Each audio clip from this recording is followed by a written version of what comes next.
What is I-Amness?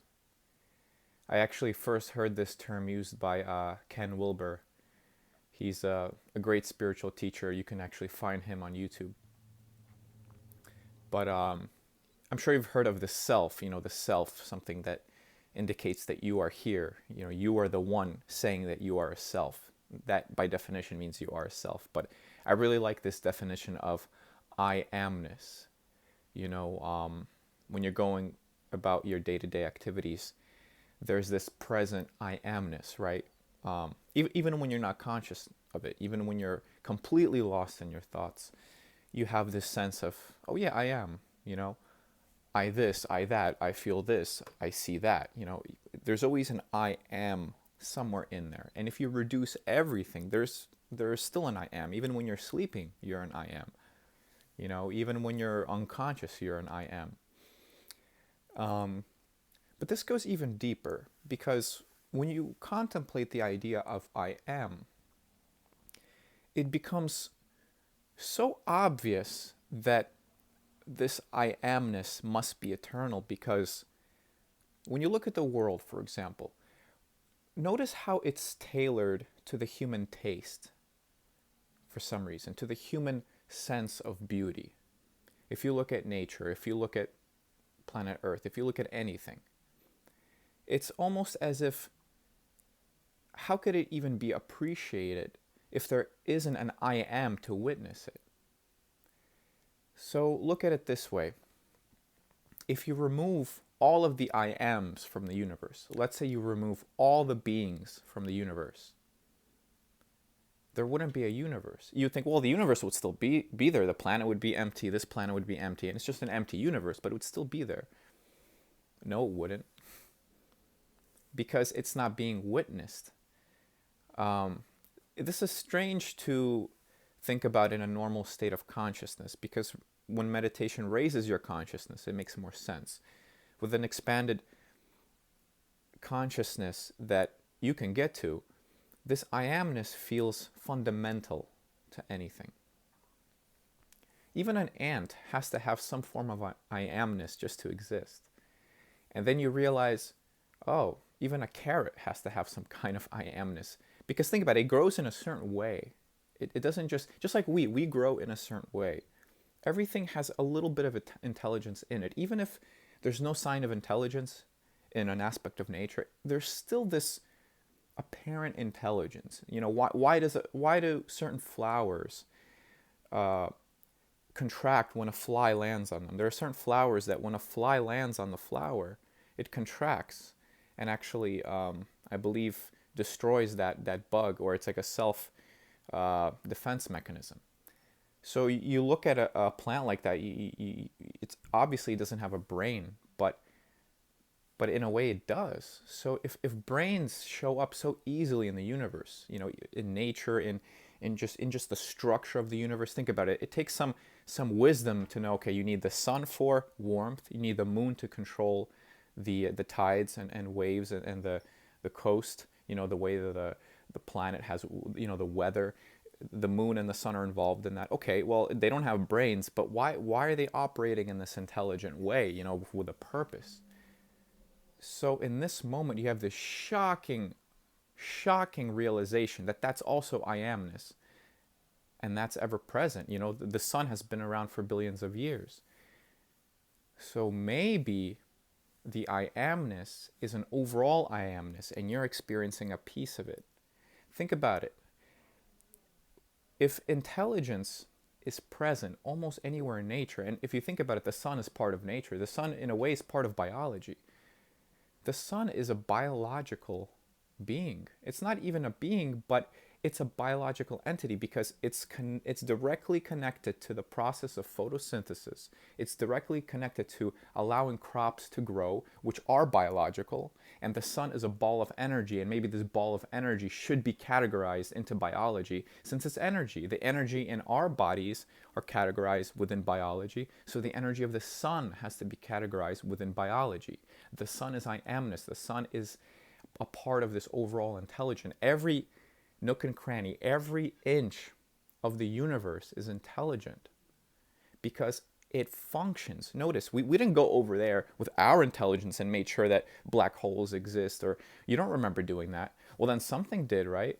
Even if you don't believe in God, forget God. You don't have to believe in God. Be an atheist. Be an atheist. You can still be an atheist and believe in intelligent design because there's intelligence everywhere. There are crows that can throw nuts into traffic, wait for the cars to run over them, and then retrieve the nut to eat it. They've learned how to do that. A crow.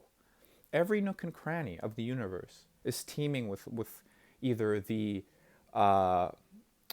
concept that there could have been life there, like Mars, or actual life that we have on Earth. So it seems that intelligence is just this inherent part of the universe, which means that I-Amness is an inherent part of the universe. Even before the Big Bang, there was I-Amness. For example, when you were a child, or I don't know, or think 2 months from now, a lot of things will change. Your cells will change. Everything will pretty much change. Things are always changing, but the I-Amness doesn't change. The universe exists with the I am, because for the universe to really exist, something has to observe it. That's the only way we know it exists, right? And who else is gonna experience it other than the I amness that created it? Think about it. If you were just intelligence itself, like a field of intelligence, and you create something, how do you witness it without seeing it? And the only way to see it is through us, right? So maybe the universe doesn't know how to look at itself. Maybe the universe just doesn't know how to look at itself. So what's happening is that it's using you and everybody else here, and even every little bacteria, every little insect, cockroach, everything. That's the only way the universe can see itself. Otherwise, what would be the point? To create this impossible configuration of galaxies, Milky Way, supernovas, radiation, all of these crazy phenomenon. The only way they can be experienced by a creator, let's say, is if the creator disguises him or herself. Well, it's not even a being, and it's actually nothing if you think about it. If you look at a black hole, it has a function, it does something, but it's really nothing. It's not. There's nothing really there. It's just something occurring, and maybe that's intelligence. It's the occurrence of something, and we are just a certain spectrum. Humans are some spectrum of intelligence, of universal intelligence. And this can be proved scientifically. Intelligence in nature can be proved scientifically. This is not something I'm trying to convince you of. I'm trying to convince you that you are immortal through the idea of I-Amness. Notice, I-Amness is all that you've ever known. Maybe I-Amness is all that nature has ever known. And isn't that a relief that all you can ever be is I am? You can't be dead and you can't be born. Yeah, that's what you remember, but think about how unreliable memories are. People forget all sorts of things, even when they're completely sober. So if you think about it, it's probably very easy to forget all that stuff that happened before you were born, because your brain, it's just designed not to really keep all those memories.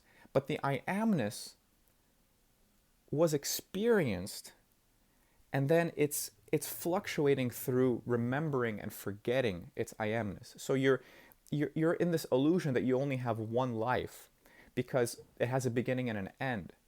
But if you look at the universe, the I-Amness is everywhere. And I-Amness existed before the Big Bang. I-Amness is prior to anything else. Because think about it. Wouldn't you need an observer or an I am to even witness the beginning of anything? The universe is obviously designed with infinite intelligence. To design a black hole, you need infinite intelligence. So obviously we have some of this intelligence. We have someone like Einstein who can understand the theory of relativity and time and space. It's such a bizarre concept, but he got it and his model works. And intuitively, you have to believe maybe Einstein has a piece of this infinite intelligence. That means the origin of intelligence is infinite, which means that you are infinite. you have to put all the dots together. You know, I was an atheist my whole life, and in a way I still am. But more and more, I'm becoming spiritual because I'm realizing that even through science, through hard science, I'm still discovering that there's this universal I-Amness, and that's what you are. You are an ever existing, ever present I-Amness that's confusing itself to think that you're a person, because that's the genius of the universe. It wants to not have your perspective only, it wants to have every perspective. But to do that, it has to make you forget your perspective and give you a new one. You know, so your mom's perspective, you had your mom's perspective, you had your perspective, you had your dad's perspective. You've experienced all that, but you don't remember because it needs for you to have that clean slate when you're born. You are this infinite being that creates these clean slates so that you have a fresh perspective, but you're still infinite. Get it? You're still infinite. Imagine if you lived every life that everyone has ever lived. So you lived your dad's life, your friend's life. Just imagine that, for example. If that was all you, you would be infinite. But the way that it appears, the separation is present. You know, you're talking to your friend, and clearly that friend, you can't read their mind, they can't read your mind. Yeah, because at the time it was you, and you couldn't read your mind, but eventually you would still be you later on and read your own mind. So it's just you, but creating these compartments in your consciousness, and these compartments are people. You know, and when you die, these compartments separate. You become one, which is nothing, and then you divide again. So it's a strange thing to think about, but I'm trying to explain it in the best way I can. All there is I am. Even if you're nothing, even if you're not a human, it requires I am to create a Big Bang. It requires I am. But the funny thing is, it requires I am within nothingness. The beauty of nothingness, even when it's completely nothing, no space, no empty space, no ideas, nothing, there's still an I am. Because how else would we even be here? Even before the Big Bang, wouldn't you need an I am to summon the decision-making process? Even if there isn't a decision-making process, there's still this kind of deliberate process. Okay, first you need an explosion of energy, then you need that energy to cool and form denser chemicals, and then you know, you have different frequencies, and you have the photons and light, and you have oxygen, you know, that eventually somehow forms on planets. You know, even before humans, you can kind of intuitively sense, okay, this is an I am. This is an I am. This is not just nothing. This only an I am is going to choose this and not that. Choose this and not that. I-Amness. You were always immortal, and you always will be. So it makes sense that death has to freak you out a little bit, because, well, just how dreams freak you out when they end, right? You know, you really think you're going to die in a dream. You really think you're going to die in a dream, but then you wake up. Notice that I-Amness is present when you're sleeping. That's just another example. So there are countless examples of I-Amness. And the beautiful thing about this is that you will start to realize that you were cheated about death. Sure, death is a real thing relatively. You experience it, you die, and that's it. But they don't teach you about the ever-present I-Amness that you will keep forever, because where would you be? You know, the universe is the way it is because it doesn't know what else to do or where else to be. So if you see how easily I-Amness exists in nature, this intelligence, you realize that it's always present. So why would your I-Amness disappear? You know, if I-Amness was present back then in nothingness to create the Big Bang, then why would it disappear when you die? Isn't that also back to going to nothingness? Let's say you die and you turn into nothing. You know, you die and then a tree grows where you died in the ground. Well, a tree grew, so that's an I am in and of itself. I-Amness exists even when there's nothing present, because in the beginning nothing was present anyways in the universe for it to spawn into the Big Bang. And before the Big Bang, there was also infinite universes that are existing within this singularity. So basically, the multiverse theory, how scientists point out that there's multiple universes. Well, they're kind of existing on top of one another or within one another. It's just that we're not able to detect those dimensions. So it's basically we're inside of infinity. We're just experiencing one aspect of it. But ultimately, I just want to leave you with the I-Amness dilemma because it's very confusing.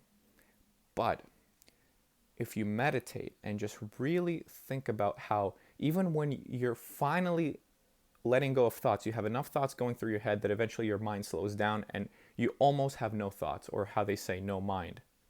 Notice that even in between thoughts, there's still I-Amness, meaning that when everything is still, there's still an I am.